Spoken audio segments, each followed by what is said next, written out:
All right, we're on the air with Mr. Rick Shobin from Woodstock Brewing. Rick, how you doing today, brother? Doing well. How are you guys? Doing well. Fantastic.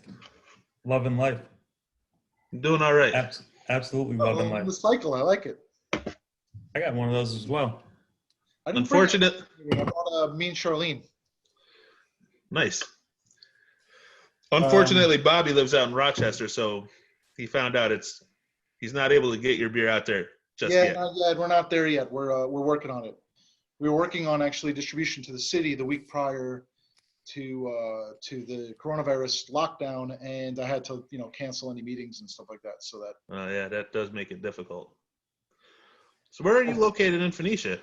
we're between Woodstock and Phoenicia on Route 28. It's basically like outside the town. It's just maybe 5 minutes from the town of Phoenicia. Yeah, we used to go up there, guys camping trip every year, just on the north side of Phoenicia, just the state land that's up there. Drink beer and some other things, and just There's a hang lot out. of people that come Bullshit. through. A lot of people come through that do the exact same thing. It's awesome up there. Yeah, it's beautiful. That's what drew me up there. So, Yeah, how did you get your start with the brewery? so I basically was living in Manhattan and working, and then I bought a house, and I would come up hiking in the in Woodstock area like '02, '03, '04, and then 2007, '08, I was like, I really like it up here, so I think I'm going to buy a house. So I started looking for a house in the Woodstock area, and it took me about a year and a half to find one. And once I got that, the brewer Scott, he started coming to my house and basically was like, "Do you want to brew beer with me?" And I was like, "Sure." So that's all we did was we sat in my garage and brewed beer, and then I'd watch him clean all this stuff and that's what we did. And we wound up brewing like the same IPA 1,000 times, just trying to figure out, the different ingredients and the hops and the profiles and how to make it better and the way that we wanted it to taste. Nice. Yeah, see, guys, it wouldn't be so bad to brew beer in your basement. Yeah, I guess. Just make sure the floors are concrete. Yeah, they are. But yeah, my cousin Tom, he just got me into drinking Endless Cycle. It's a little difficult for me to get. It's like a 40-minute drive to get it from here. But Where are you located? I live in Pauling, Okay. so I had to drive to Poughkeepsie to get it, Yeah. which isn't so It's bad. easy for me. Easy for me to get it. Right down the road, literally. How far is it from Athens, Coxsackie area? It's not that far. 45 To minutes. Woodstock? Yeah. 45 minutes to an hour. Yep. It Yeah, would be we have- faster if they had like a straight road, but you have to like go around. You can't go straight. Right. So what was the first IPA, or let's say, what did you name the first one that you worked on, that you crafted up? What was that one? Rhetoric. What was that? It's called Rhetoric. Rhetoric. Yeah, it's basically like we tried to make an IPA that was like new school Northeastern IPA, cloudy, but still had some residual bitterness, and with all West Coast hops. West Coast hops. Yeah, Cascade, Like California. Centennial. Yeah, exactly. So what's the difference? Like, where I don't really know anything about. I know what I like.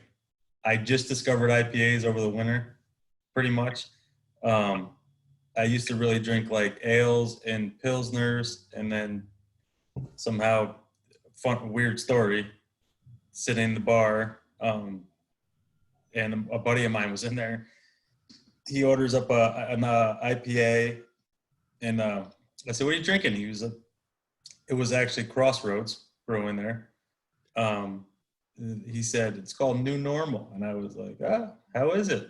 And he's like, "Oh, it's excellent. Try it." And this was before coronavirus, obviously. So I take his glass and down, and I was like, "Damn, that shit's good." And that was the start of my IPA, and that was probably like, I don't know, maybe November this past year. And then I've been basically going on, testing the waters, and different things. And I found your Endless Cycle. Love it. I think it's great. And that's what I drink you know, Awesome. probably Well, more often than not. for me, it was I think it was like 2006 or 2007. Firestone Walker Double Jack.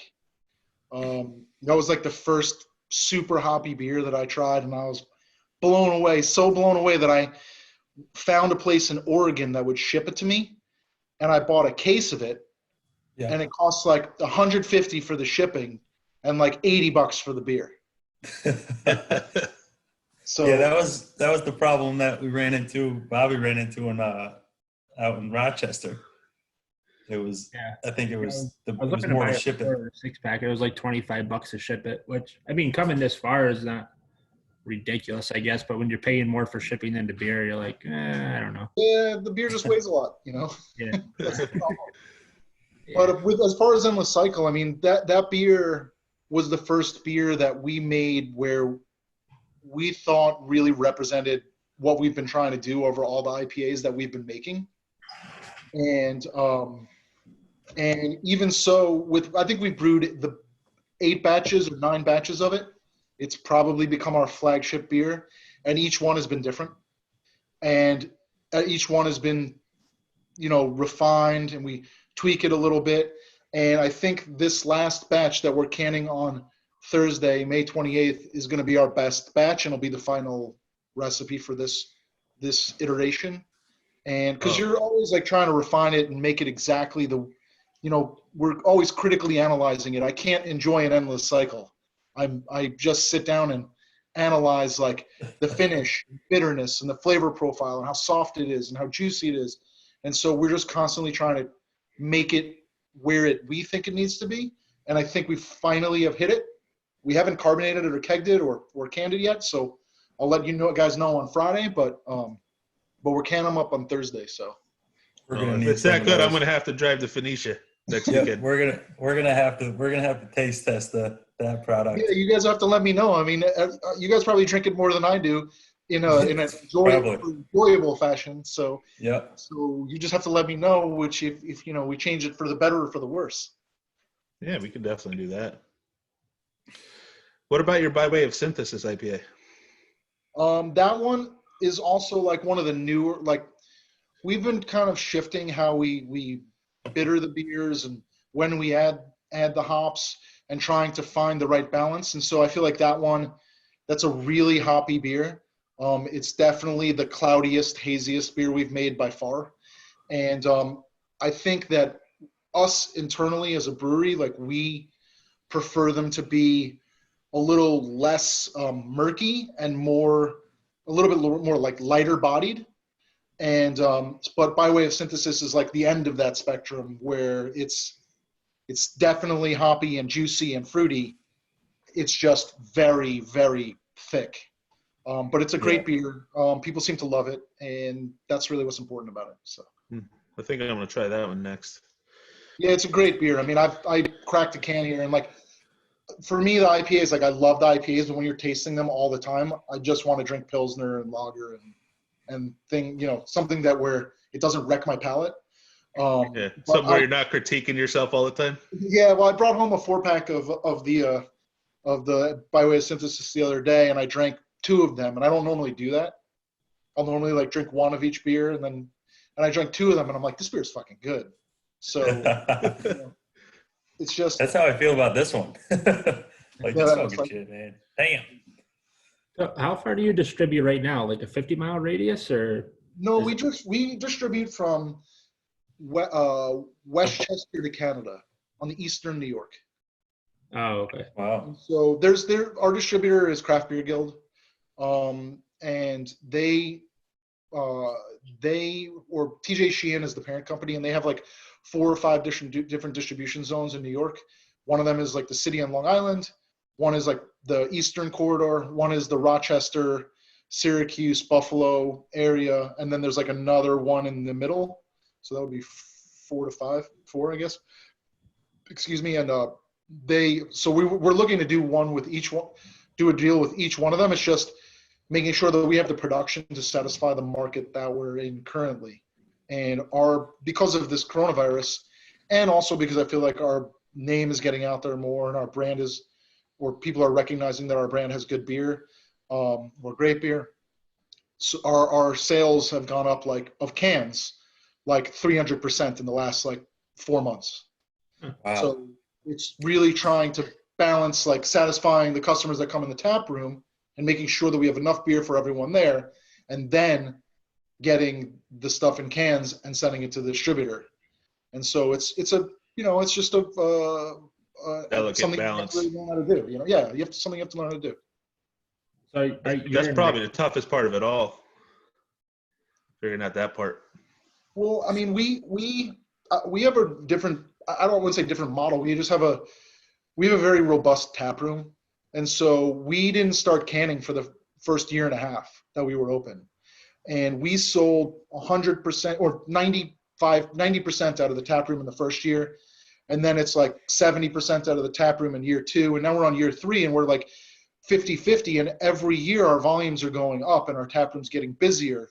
So there's going to be a point where we're not going to grow volumes in the tap room, but I never wanted to like send too much beer to the market because I don't ever want to disappoint someone when they come into my tap room and say, well, we just drove here from, Pauling or wherever, and they're like, I want to try all your beers, and why did you run out? So that's always like the problem that we have, that I'm trying to work on. Sounds like a good problem to have. I guess. I mean, I want to satisfy One sense of it is. Yeah. What's your I don't know if it's something you ever thought about, but what's your take on, now you got lots of different options as far as like just retail and merchandise in general, like for ways to get things across just in general to the public. So what are your thoughts on like direct to consumer sales? You mean like online sales or shipping and stuff? Almost, yeah, shipping and things like that. What's your thoughts of that? Well, I mean, I think that I personally am not into like regulation just in general. And so I think that as long as there is a framework for everybody to act responsibly, people should be able to do whatever they want. Right. And so for shipping beer, I think like it's a no-brainer. Like, why can wine ship but beer can't ship? Or why now that we have UPS who requires an adult signature, there's no reason why you shouldn't be allowed to ship beer direct to the consumer. I mean, the powers that be, the distributor clearly doesn't want you to go around them. And so that winds up becoming an issue. However, the cost, and I don't want to do this, but if I ship beer to the city and I ship you 2 4-packs, you're going to pay $20 for shipping no matter what. It's not, and there's nothing I can do about it.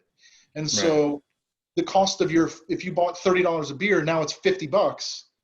You might as well just buy it through your beverage center or wherever you can acquire it because you're now paying the premium. Right. But at the same time, I think that all of those forces interact. I mean, we started online shipping. We haven't sold that much because I think there's a lot of people who are like, I don't want to pay $20 for shipping, Right. But it's definitely given people who can't drive up. We like a lot of our sales for online have been to the city, to the Bronx, to Queens, Brooklyn. They just can't leave their houses now. They have no means to get here, and so they've been here and they want to get beer, and we'll ship it to them. And I'll try to get it to them as cheap as I can. I mean, there's nothing I can do about it. Well, yeah, I'm in shipping. I know it is what it is. It's not cheap. But like you said, I mean, your favorite beer was from Oregon, and they would ship it to you, so you're going to have to pay the premium if you want it. Until I can find it. Pay for it. If you couldn't find it, yeah, you pay for it. Right. Yeah, I mean, especially all the way across the country. I think there's room. I think there's marketplace for that to happen and for shipping to accommodate the direct to consumer, just like it accommodates for wine direct to consumer without huge, shipping costs and things like that. I think it's definitely going to break its way in, and I think it'll be a huge, great deal for everybody. I hope so because like I specifically carved out my online sales from my distribution contracts, so that anything like selling through Amazon, not that I would ever do this, but like selling through Amazon or whatever online platform there is that would give us the ability to sell our products direct to consumer, I carved that out of our distribution contracts specifically. Don't worry. There's one coming soon, very soon. Yeah, this Already guy in the just works. bought what is it? Textbrews.com? It's coming. All right. It's got those are going to get worked out first, though. The shipping is the biggest hurdle, obviously. So to partner up with some kind of logistics to get things where they're going, Yeah. at a realistic price. So it's not like a tomorrow thing, but it's coming. Yeah, I For mean, sure. I definitely, more stuff will continue to move online. Yeah, Especially, I think everything's going online. I mean, Especially I think the new normal now. It's almost like it's going to have to. yeah, it kind of does. I mean, everything, online sales is through the roof ever Yeah. since Corona, and I don't foresee the same activities happening after this. I don't foresee people spending hours just window shopping when they get used to window shopping on their phone. I just don't see it ever going back to anything like I mean, that. I see us going back to bars, like going to your tap house and hanging out. It's Bars. fine, but I mean, if you could get I'm talking your about beer like delivered, malls and things yeah, like but that. if you can get your beer delivered to the house without having to go out, it's just, convenience. yeah, you never have to leave your house, and you can get everything brought to you. Yep. Everything convenient. I mean, pretty much everything else is already that way. So Yeah. Food. I get HelloFresh every week, delivered right to the house. Fortunately, I live in the middle of nowhere. We can't get anything like that. yeah, well, Phoenicia, there isn't even cell phone service up there, or maybe there is by now, but Nope, no cell phone service. yeah, What literally so is in the middle of nowhere. what's your plans for growth? Are you guys looking at, bigger batching systems? I don't know what you call the systems that you guys Fermenters. So Yeah. we have a 15 barrel brewing system. We were on pace to produce somewhere between 1,500 and 1,800 barrels this year. That is now in the air. Would have been almost 100% increase from last year. And that was also without going outside of just the Westchester to Canada area. Mhm. But now I'm not sure how much it is. I mean, we're like 98% can sales now because everything's to go. So we'll see how it changes when things open, but we're contemplating getting a canning line. And because of how much we're canning and how fast we need to can it, and also will give us more flexibility on when we can things. So how do you can now? By hand or? We have there's a canning company called Ironheart, and they Okay. basically bring their canning line in, set it up, can our beer, and then break it down and drive home. And it's hard to schedule them weeks out. You can't call them like the day before. So if you were to get a canning line, it would just smooth out your process. Yeah, of course. Then we can turn the tanks over faster. We can not have issues around, waiting for somebody to come. Maybe they have a problem with their, getting guys or whatever it is, or everybody else is using them. So it's a cost benefit analysis, whether like we can reduce our costs by getting our own canning line per canning run. So that's what it winds up. The analysis winds up being. Yeah.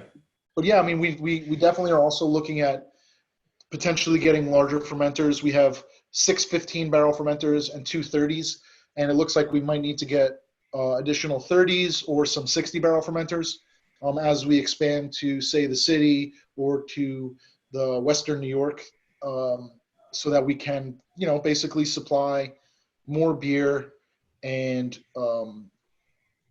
give people satisfy the market's demand.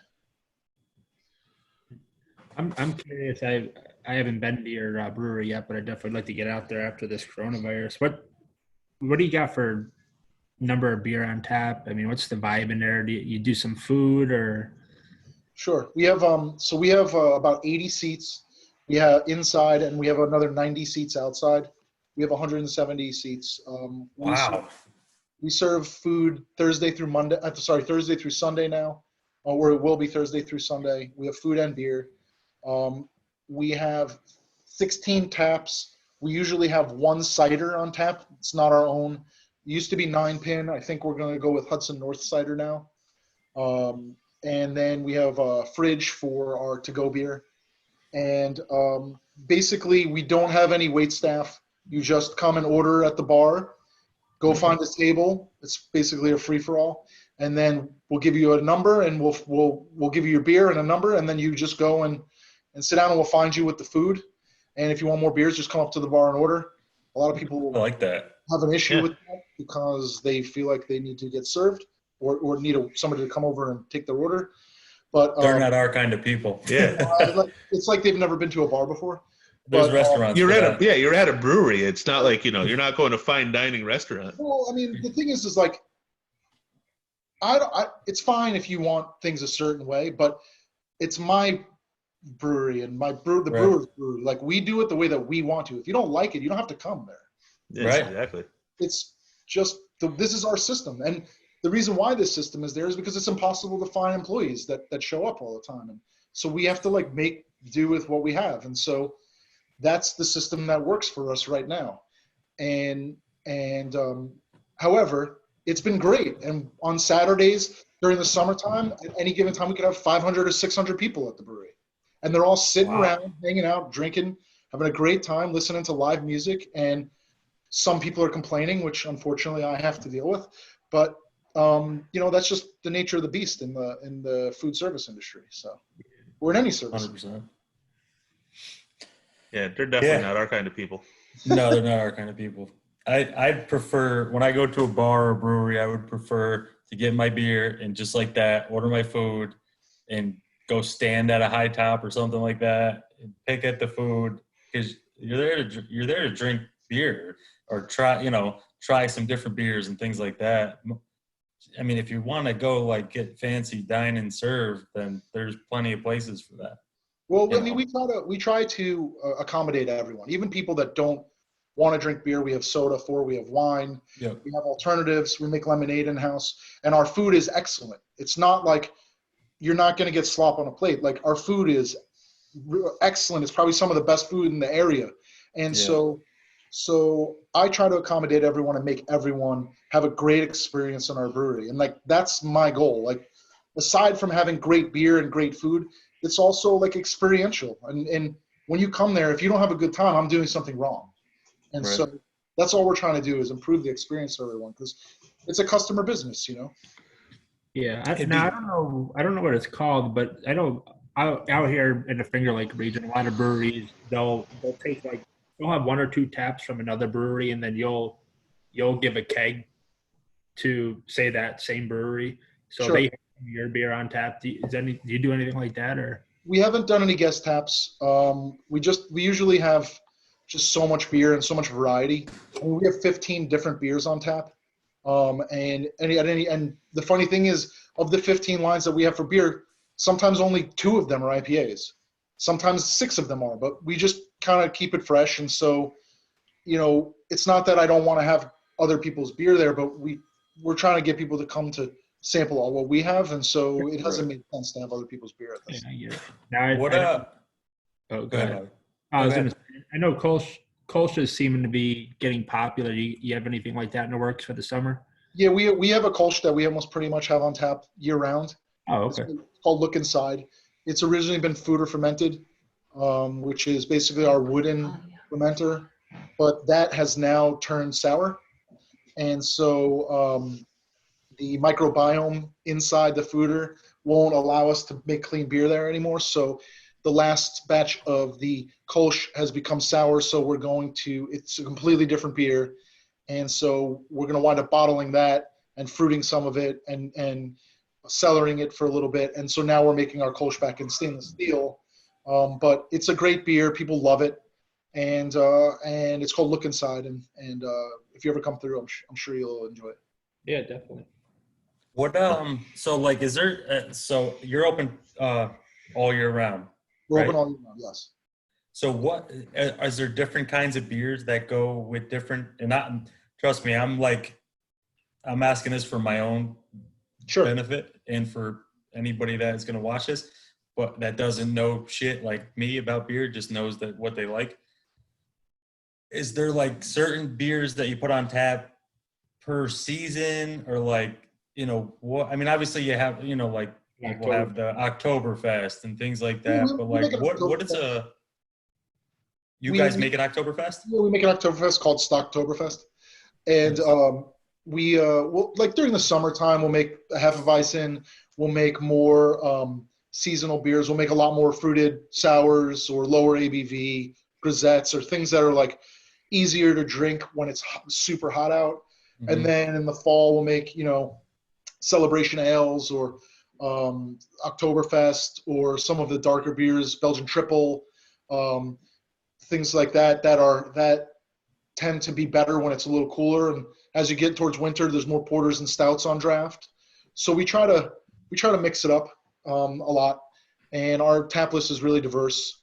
We joke with the distributor that we're really easy to do a tap takeover with at a bar because we don't have 7 variations of an IPA. We'll bring a Right. Pilsner, we'll bring a lager, we'll bring, a Kolsch and 2 IPAs and a sour or two or dark beer. So because we have a lot of variety. I'm gonna have to Sounds make a like few it. trips to Phoenicia Yeah, once my things interest open is up. completely piqued. I didn't know that you guys were that had that big of a place out there and had food and all that stuff. I was out there. I was out in Woodstock over the summer, It didn't last start. summer. What's that? It didn't start like that. Yeah, When we and started, we had you guys have been open for 3 years now. 2.5 years. Wow. Yeah, Wow. 2.5 years. That's a lot of growth. I Yeah, mean, that's I think awesome though. not just us, and I'm not, I think it's the beer industry in general. Like New York has some of the best beer, and Yeah. so I think that it's, if you're a brewery and people like what you're doing and they like your brand and they like the specifically the liquid, then they'll come and hopefully you'll be able to get more out there to more people. Where do you pick? Like you're talking about the West Coast hops and stuff. How do you pick? Like what goes with what? Like how do you pick the hops and I don't whatever else goes into Yeah, it's a it. lot of The it's a lot, oats, the hops. yeah. It's a lot of smelling. It's a lot of like we know a lot of what the flavor profiles are of the hops, and so what we think would go well together.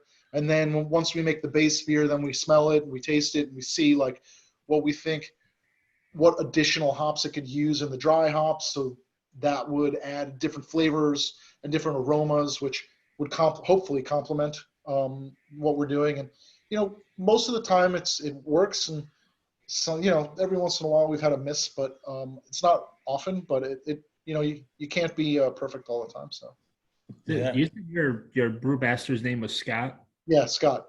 What was his experience before starting up with you? I mean, did he work somewhere else or? He was in retail in the city, and he was home brewing in my garage and his own garage for a while. So he 8 years of home brewing and or 9 years of home brewing. Hopefully you learn a little bit. Yeah. And Yeah. but it's completely different on the bigger system. The time under contact time for the hops is significantly different, and how long the process takes changes depending on your systems, and so you really have to learn your systems as you're going. And so that was what we were doing for the first year, is like learning the system, learning the different timing of everything, and how we change stuff on the bigger system, how that affects the flavor and the nature of all the beers. So have you tried any of the grains and hops or whatever that grow on the East Coast? There's a brewery out this way in the Finger Lakes that's all they use is stuff that's from out in this area. And I noticed their beer tastes different than just with that. Have you noticed a difference? Have you guys tried brewing anything? Yeah, there's definitely a difference in the hops. We use a lot of New York hops, specifically from from the Rochester area, and they're just really good. I mean, like specifically our Columbus hops are great from there. We also use grains from a place called 1886 Malt House. I forget where they are, but I feel like they're up in your area as well. And there we have used grains from the Hudson Valley area, but there is a very distinct flavor associated with them, and so we use them for certain kind of beers and not other ones. Okay. It's just like you said, there's a noticeable difference for sometimes.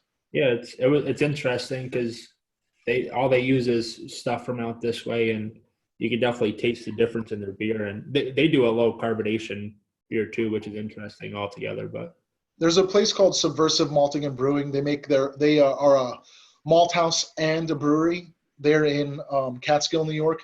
They're great guys, and we were going to use their grains as our Baby Dragon Pale Ale, just like entirely New York ingredients. And we did it once, and then they said, we're doing so well making our own beer, we can't give you grains anymore. They had great grains, and I wish that we could get them from them. But there are good malt houses, and there's really good stuff coming out of New York. You just have to seek it out. now, is it more expensive coming from this side versus the West Coast? Or It definitely is more expensive, but not substantially. It's like the hops are not more expensive. The hops are actually similarly priced. The grain's more expensive, but if you buy more volume, which we are starting to buy more volume, it winds up becoming similarly priced. Just think the beer we drink, how much goes into it that we don't even see. I mean, that's that's like the biggest reason why I wanted to start doing these episodes. The craft brew, because we all enjoy it. I mean, it's a But, like, $30 people billion like me- a year industry right now. So People like me don't know a fucking thing about it. just that it tastes good. Yeah, for me, I don't even pretend to know a thing about it. So, like, I've been in the bar with guys that pretend. You could tell that they don't know what the fuck you're talking about, but they're pretending to. I don't do any of that. I like the taste.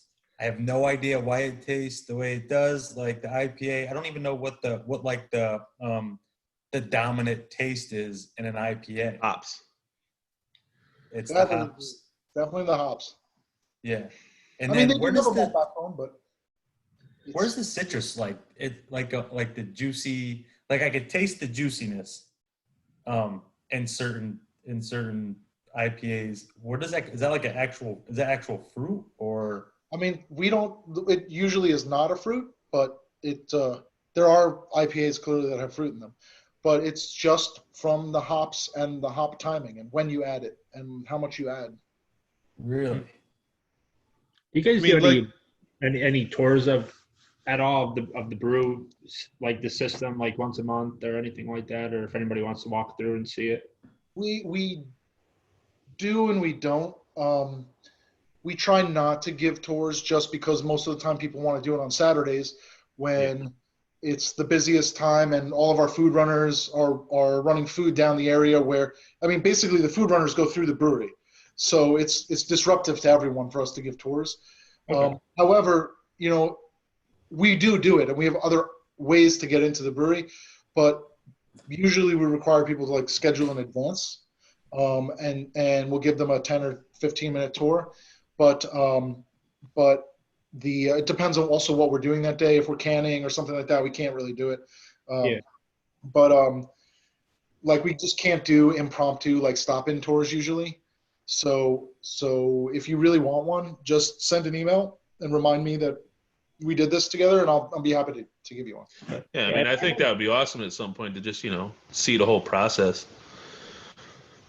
I think it would be awesome to do a part 2 to this episode from your, Tap house. not necessarily from your setup or the where you brew, but Yeah, we'll the all be tap wearing hazmat house. suits. What's that? We'll all be wearing hazmat suits, and we can. Yeah, exactly. But yeah, like you said, in the tap house, drinking beer, eating food, and just the whole atmosphere, the experience of it all. Yes. Yeah, that would be Just awesome. give That would people be the an awesome vibe part that it two. is just It's like you said. The beer is delicious, but it's the atmosphere, the experience of it all at the same time when you're hanging out with people and tasting. Like, it looks like your raspberry gose is popular right now. Yeah, it's probably our most popular sour style that we've made. We are making also a blackberry, toasted coconut, brown sugar, vanilla, milk sugar sour. That'll be out in like. Say that 3 times fast. It'll be on. Like you said that once. Hopefully, like fingers crossed. We think it'll be great, but it's having fun with the beers is also like important. So we're trying to make more different styles and give a wider variety of things that we haven't made before. So the raspberry has been like a home run for us. People love it. It's the first beer where people in our brewery routinely come in and buy 2 or 3 cases at a time. So I'm gonna have to try that now. it's a great beer. Especially if you like sours, because it's not that sour. It's tart. It's really refreshing, especially when it's hot and sunny. So, have you tried any spicy beers like jalapeno or? We haven't done the spicy jalapeno one. I don't. It's It interesting. gives me acid reflux. I can't do it. Yeah, you either like it or you don't. I hate That would it. kill me, I think.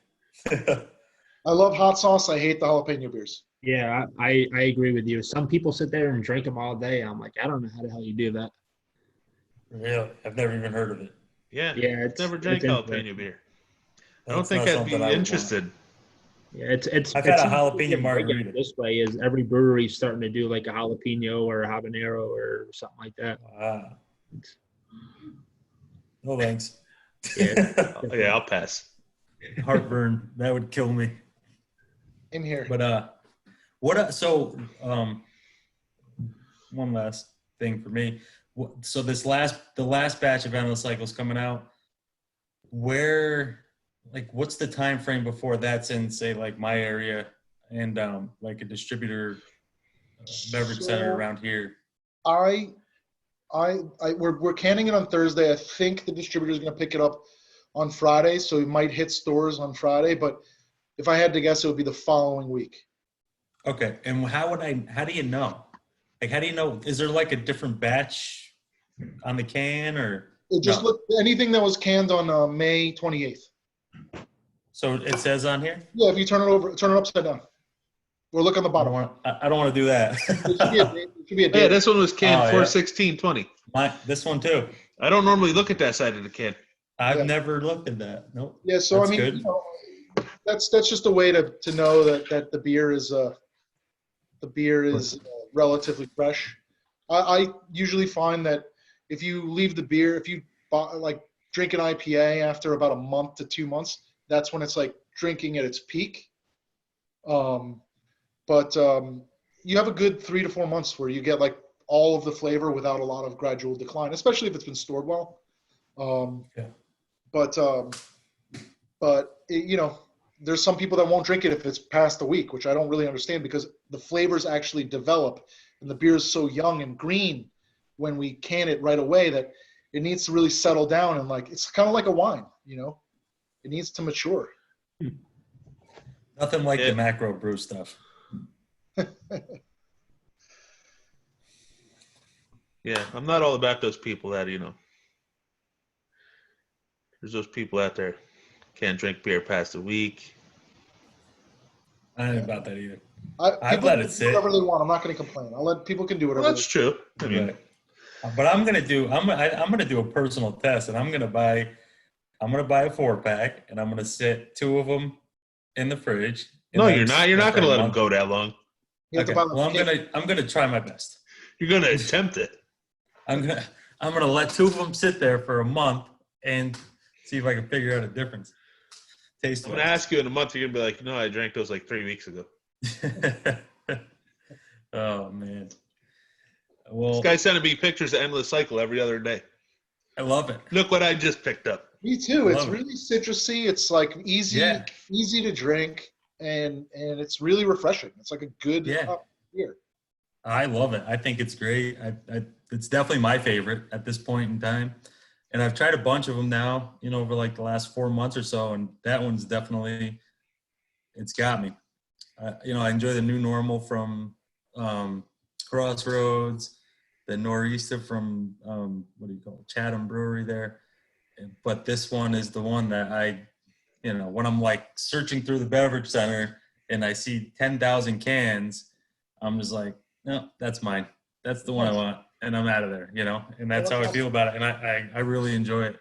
So I usually always have a 4-pack in the fridge. That's awesome. I'm that guy. So, but that's all I got. I don't want to keep you too much longer on Friday night. All good. I can't go anywhere anyway. That's true. That's true. I got to drive up. Well, not drive, but I'm going to ride up to camp in a couple hours up north. Well, listen, guys, anytime you come through the brewery, always hit us up beforehand on Instagram or via email, and I'll take care of you guys, buy you some beers, and give you a tour of the brewery or whatever. I'd love to come. Yeah, I'd love to come, and I'd love to do a little episode 2 type of thing again. See you guys actually at work behind the bar, and give everybody that experience. See what kind of food you got. I'm a foodie as well. Cool. I don't know if I saw a thing the other day that said proper foodie, and I don't understand what that means. I mean, you can't tell on here, but I've eaten some food. We filter you down. I mean, they told me if I were to make my own beer, the can would have to have a Sasquatch on it. So that's what I heard. That today. tells you anything. I did hear that. I did hear that today. Cool. But well, thanks a lot, guys. Yeah, Rick, thanks for coming on. Really appreciate definitely. it, man. You're episode number 1 of the craft brew sessions that we're gonna do here, and great. It was definitely very informative. Yeah. I know a lot more now than I did before. What's that? Let me know when it goes live so I can watch it. We will. It'll be in the next day. It'll probably be tomorrow. All right, cool. So we'll put it out there to go on Instagram and some other spots. And we'll tag you in it when we put it on. It'll be like an IGTV thing. It'll go on YouTube, and we'll tag you in it. Woodstock Brewing, and you'll see it. It'll be there. It'll be cool. Definitely. Thanks for coming on, man. That was awesome. You guys have a good night, all right? You too. Appreciate you, Rick. Take care. Good luck with everything.